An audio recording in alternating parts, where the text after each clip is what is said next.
Hey, welcome to Underlords Universe, where we discuss a lot of stuff related to hard rock, heavy metal, prog rock, science fiction, fantasy, blah, blah, blah, blah. And we also make some of our own stuff too, which is kind of fun. Today, we're going to be talking about a 2023 release by KK's Priest. Looks like that. And just a quick bit about the band. First of all, I'm assuming that if you're watching this, you know who KK Downing is and what KK's Priest is. But just in case, in the when did Ripper join Priest, Brent? 97, 96, 96, 97, yeah. Yeah, so Judas Priest's famed vocalist Rob Halford leaves the band in 92, Three. and they get this dude Tim Ripper Owens, and he does this album, Jugulator, and then a live album, Meltdown, and then another studio album, Demolition, and then another live album, Live in London, and time goes by. KK ends up leaving Judas Priest later on, a couple decades later.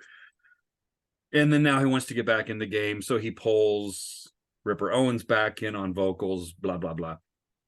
And they did this album, Sermons of the Sinner. And then now the new one, Sinner Rides Again. And I just kind of want to say one other thing about the band itself. So it's KK Downing obviously from Judas Priest originally on guitar, Ripper Owens. But one of the other members of the band is the bass player, Tony Newton. And interestingly enough, Tony Newton produced and engineered and mixed these live albums by Iron Maiden. So just kind of thought I'd mention that as a little aside. But yeah, I mean, it's an album. It's an album. This yeah. This Sinner Rides Again by KK's Priest. Yeah. I don't know. What your first impressions, Brent? What do you think? You've listened to it a couple times, right? Yeah. My initial impression is that, and this is not going to change no matter how many times I listen to this. I think I've listened to it 2 or 3 times now. Mm-hmm. It's cookie cutter metal is what it is. That'd be the best way I can describe it. It sounds great. I think Ken produced it. Sonically, it sounds really good. I think it sounds even better than the first album. I think it's better than the first album. That's not saying a whole lot. What I mean by cookie cutter metal is it's got your standard metal tropes. You've got the screaming banshee type vocals. You've got the skulls and graves imagery. You've got some of the titles invoke things like souls and sins and things. It's very, very cliche. Which and to be fair, when KK was in Judas Priest, he was not a lyricist. He's a lyricist now in this band. So not only does he write the majority of the music, he's also writing the lyrics. And I think we're discovering that he's not much of a lyricist, much like Glenn Tipton was not much of a lyricist on Jugulator and Demolition. Okay. So a couple things there. You mentioned, like the high screams from Ripper Owens. Yeah. I mean, okay, on one hand, it's like, well, you kind of expect that from Judas Priest, right? I mean, yes. Rob Halford was known for it. Obviously, Ripper can do it too. I found when I was listening to this album, it was like, what was it? Like every 2 or 3 songs, there'd be that kind of like crescendo wail of and it's like almost like they're overdoing it. Right. And my sensibility with the album was that it seems like a pastiche of Judas Priest. Look, I like cheese, but sometimes there's there's Velveeta and there's Limburger, and I think this is inching in into that direction. I agree with you. I do think it is better than the first album. I mean, there's nothing as ridiculous as Brothers of the Road on it, but yeah, I agree. It sounds great. It's a really, really good sounding heavy metal album. My thing about KK's Priest, though, and I get kind of why he's doing this. He's making a big, connection conceptually between KK's Priest and Judas Priest. Sermons of the Sinner, obviously a reference to the sinner from Sin After Sin. Now it's Sin, Sinner Rides Again. There's also like One More Shot at Glory. Sons of the Sentinel. Yeah, right. So reference to the Sentinel. Like you said, One More Shot at Glory. It's almost like, I don't know, Ken, you do understand that your fan base does know that you were in Judas Priest, right? I mean, it's not like he has to like remind us of that. Like, oh no, God, I never realized. Yeah, and can I make a comment about that, because it's a very good point, and I was going to make that same point. I watched an interview, a recent interview with Ripper, and this issue was brought up. The guy was like asking Tim if or what his thoughts were about doing songs like Sons of the Sentinel, and One More Shot at Glory, where you're invoking these titles of Priest songs. And his response basically was, it's kind of to be expected. This is a big part of Ken's life. He was in Judas Priest for many, many years, founding member of the band, blah, blah, blah. And then he said something which I thought was interesting. He said it would be a different thing if it was like really cheesy. It is cheesy. That's what I would say to Ripper. Ripper, it is cheesy. Okay. Now, I love cheese. But you don't need to do. You can do better than Sons of the Sentinel. You can do better than that. It's not necessary. Now you're talking lyrically, right? And the titles, yes. Titles. Because I'm going to go out. I'm actually going to say I think the song "Sons of the Sentinel" is probably the best song from both albums. Okay, I'll just. May I? Yeah. I gave that 3 stars. I gave Reap the Whirlwind 3.5. I think primarily because hold your thought. Primarily because the lead break in that song is the best on the record, and that's the highest mark I gave for any song in this record, was 3.5 stars. Okay. I also, and you and I talked about this a little bit before. The beginning of that song is very strikingly similar to Free Will Burning. Yeah. And so it's not only is he introducing, lyrical and title ideas, but he's also invoking some actual music, intentionally or otherwise, from the past. So I didn't mean to interrupt you, but no. I think and it's I think on one hand you can kind of say, well, that's kind of cool. I mean, he's creating a musical continuation and being able to kind of take some of these musical bits from the past and kind of put them into a new setting is kind of a neat thing. So I think you can make an argument for that. I guess to me the question comes down to the execution of it. And I actually gave Sons of the Sentinel 4 stars. Okay. I thought it really kind of hit me. The second song I gave a pretty high mark to was actually One More Shot at Glory. The cheesy nature of the lyrics aside, and I gave Reap the Whirlwind 3. So I agree, those were the best songs in my opinion. I actually think those aren't too bad.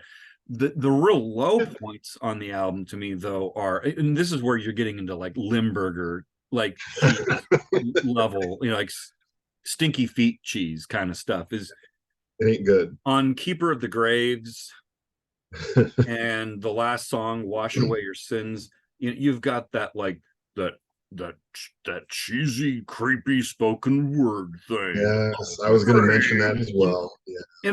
And I'm thinking, man, are we 12? I mean, okay. But I have a question for you. Okay.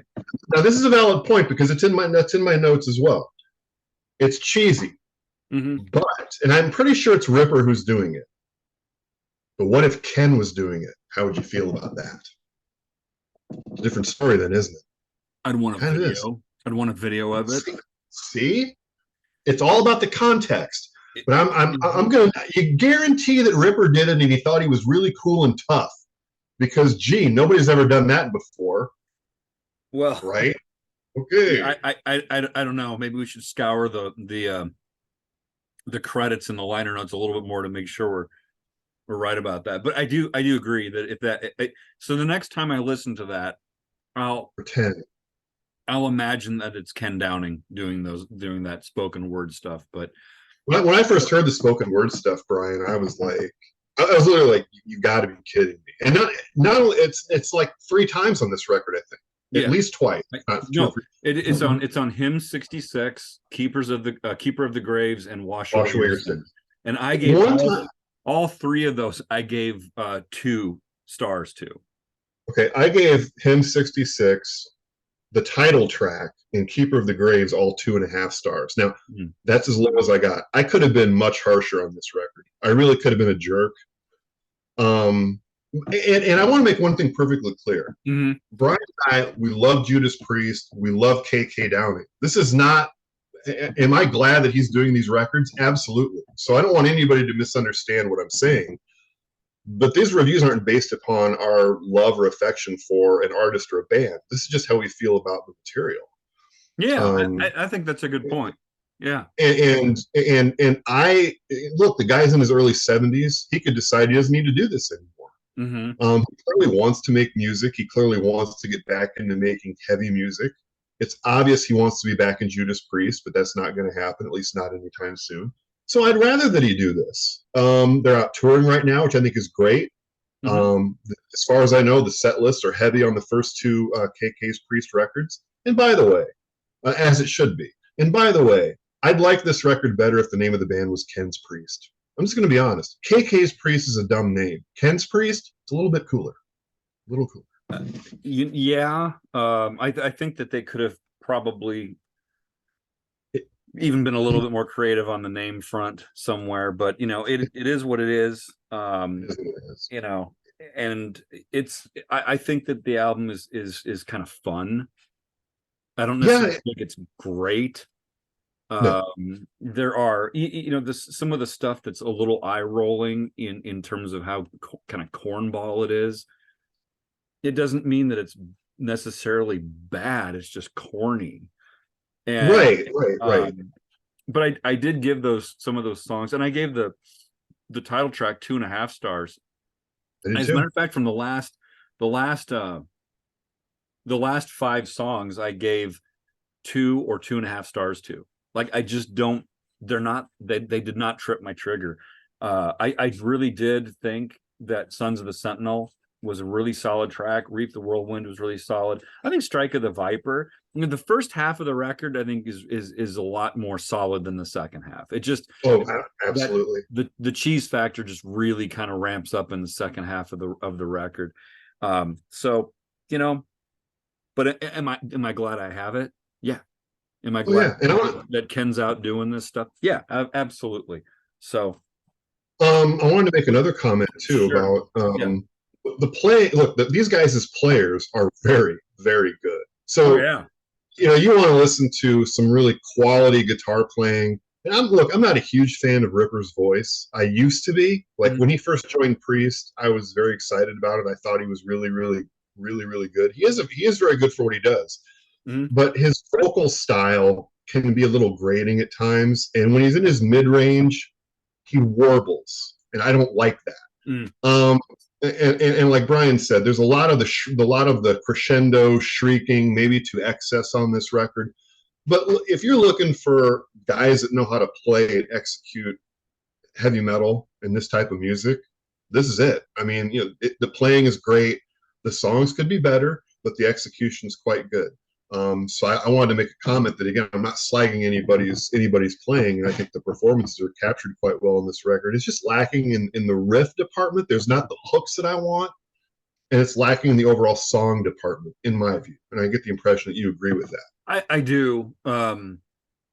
Yeah, musically, yeah. I mean, it's not that the music is bad at all, and it's very, like you said, it's very well played. But you know, vocally and melodically, musically, I want something that has more hooks to it. And the funny thing about it is that when you listen to this stuff, you can really hear how much of an influence he had on Judas Priest.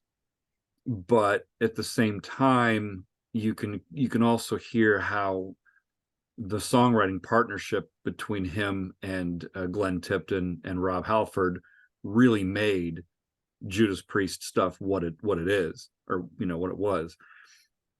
Right. That said, though, I think that the Judas Priest catalog has a decent amount of cheese on it as well. But Right. it's Right. a conversation for another another time. But Right. I think that that gets into a question of the level and quality of cheese that you're talking about. So Right. um And inevitably, people are drawing comparisons now with this new record with Firepower, Judas Priest's last record. And, there are some people that say this record is much better than Firepower. No. And in my view, it's not even close. And Priest just announced they're going to put out a new record in March. So we're going to be looking forward to hearing that. I don't think this compares to Judas Priest. And I'm not, when I listen to this, I don't compare it in my head. That's not one of the factors I'm considering. This album has to rise or fall on its own. yeah, I And agree. in my opinion, it just falls a little bit flat. I expect a little bit more out of these guys. And on the whole, and I'm sure your ratings are probably not going to be too far off this. The album as a whole rated at 2.5 stars for me, and it's 57.78%. So not that good. And we're going to be doing an end of the year album of the year episode, which ought to be a lot of fun because we're going through and listening to a lot of records that came out this year. Yeah, I'm going to go out on a limb and guess this one's probably not going to make the top 5. maybe So not. how did it rate for you? Well, what did you say your overall star rating was? 2.5. Okay, yeah, same. What was your percent? 57.78. Mine was 54. Okay, so we're right in the Yeah. same ballpark. Yeah. For me, it garnered 24 and a half points out of 45. Yeah, I wasn't. I think mine was 26.5 or something like. So we're very, very Yeah. close. Very close. Yeah, really close. It's kind of interesting that we kind of, I mean, sometimes we'll zero in on very different aspects of a song or of an album, but this time I think we're pretty close here in terms of what we picked up on as good and questionable. So I did take a little yeah. stab at the dig at the artwork earlier, but it is. I mean, the packaging is quite good. The artwork, as cliche as it might be, it's actually really, really good. I mean, the packaging of the first album was a little bit left a little to be desired. The case was really small. It doesn't fit into where I store my CDs particularly well. I like the packaging on this album a lot better, and I do like the cover. But again, and I'll make this point: if you're going to name an album "The Sinner Rides Again," you need to understand that people are going to be listening to this and they're going to be thinking of The Sinner, which in my opinion is probably one of the best 5 Judas Priest songs of all time. That is untouchable. That's unassailable. That song is stratospheric. So when you do this, it's kind of dangerous. This is nowhere near anything that record is. Not to say that that's what the intention was, but The Sinner Rides Again. Really? I see what you're saying. I see what you're saying. So when you do purposely draw those comparisons, it's potentially a double-edged sword because you're inviting people to compare it to that classic, and that may not be the wisest move. Yeah, whether that. Yeah, I do agree though that the artwork, even though it's pretty, like the concept of the art is pretty cliche and everything, it is pretty cool, Oh yeah, I would have a T-shirt of that. I think it's a very cool image. But yeah, whether intentionally or not, you want that comparison. You got to understand that people are going to see that and they're going to immediately, oh, the Sentinel. Well, yeah, that's a great song on Defenders of the Faith. It sure is. Yeah. So, Sons of the Sentinel may be, as you've said, maybe one of the stronger tracks on this record, and I would agree that it is, but it's not the Sentinel. So whether you want that comparison or not, when you do this, it's probably going to happen. Mm-hmm. So Yeah. Yeah, I agree. It's not the greatest release of the year. It's good to see him out doing stuff though.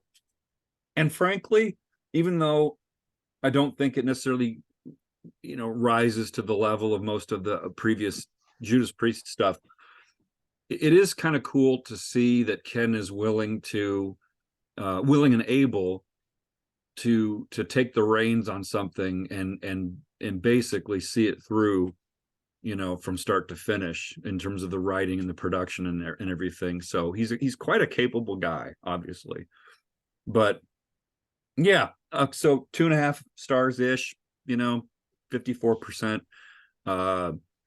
That's my verdict at this point. I don't really see it growing on me, but who knows? We'll see. Any other well, last thoughts on your end? I would encourage people to check it out. Again, we're not saying that we don't like it. I think it would be fair to say that we're both glad it's out. Ken Downing's never made any solo albums. He's never done anything like this outside of Judas Priest. So like Brian just said, this is great that he's doing this. And he's doing these albums in rapid fire succession, pun intended.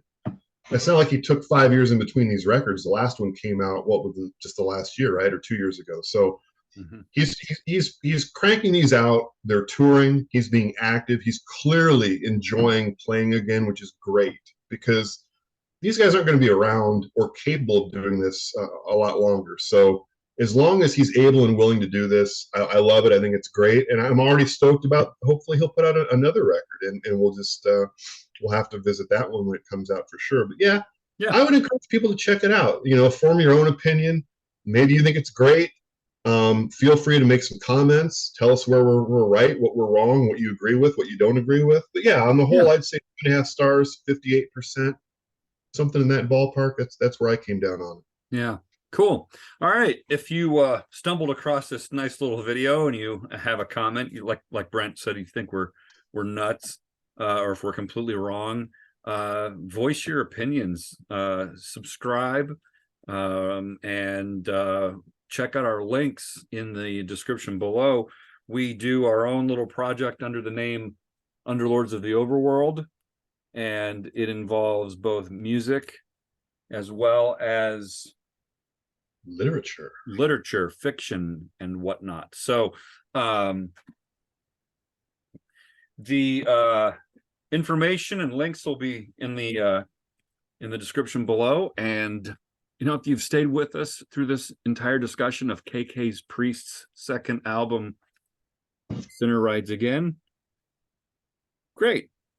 Thanks. It's not a great record, I don't think, but I'm glad it's there. I'm glad that Ken's doing this. That's my verdict. So yeah, totally. Okay. Until next time. Ciao. Ciao.